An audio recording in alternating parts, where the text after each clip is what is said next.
Hello friends, in today's world the competitions are not only in business, study or the sports, but when it comes to lifestyle we try to focus on our appearances as well. We all know the pride and happiness of having luxurious things. Those who are interested in luxurious fashion, Gucci is their ultimate satisfaction. Now back in 20s the company was founded in 1921 almost 100 years ago by Guccio Gucci in Italy. The journey of the company began when Guccio Gucci left Florence for Paris and settled in London in 1897 to work at high-end Savoy Hotel.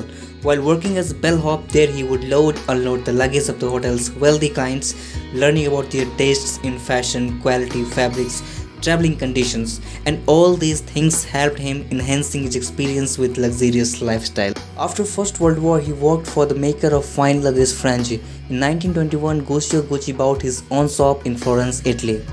And that was the birth of world's most luxurious brand of fashion.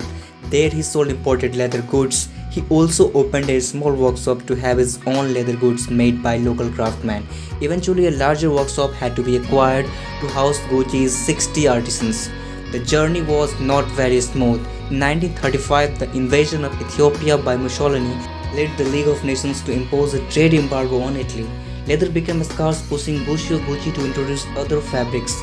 After some years, Aldo, the son of Gucci, became increasingly involved in the family company. He convinced his father to grow by opening a new shop in Rome in 1938 and launched more Gucci items.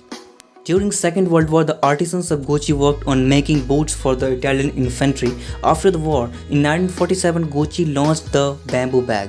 And this was the time when the brand launched its first global tagline, that is, quality is remembered long after price is forgotten. And then came a bad day for the company when Guccio Gucci died on 2nd January 1953 in Milan. In November 1953, Gucci opened its first US store in New York. By 1973, Gucci has 3 large stores in New York. In 1961, Gucci opened a store in London and launched the Jackie bag.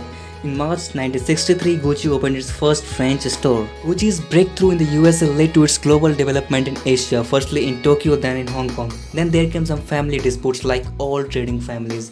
Despite the disputes between 1981 and 87, the sales of company products reached $400 million and $227 million in 1990 alone.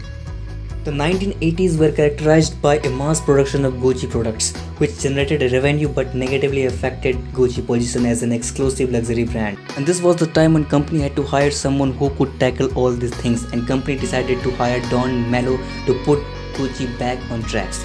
She was appointed as vice president and chief designer. This proved to be the most remarkable steps in the history of Gucci. Now let's discuss about the new changes made by the new vice president and how it helped the brand maintain its legacy. She reduced the number of stores from 1,000 to 180 in a move to reveal the brand's exclusivity. She also reduced the number of items sold by Gucci from 22,000 to 7,000. She revived the bamboo bag and the Gucci loafer. She moved Gucci's headquarters back from Milan to Florence, where the history of Gucci is deeply rooted. Well, after these things, the company ran for a few years. The new CEOs came. After that, still company had to face ups and downs, but the company is still maintaining its legacy, and it is the world's most luxurious fashion brand. Gucci is deeply rooted with its originality of luxury and worked its best on a single idea, that is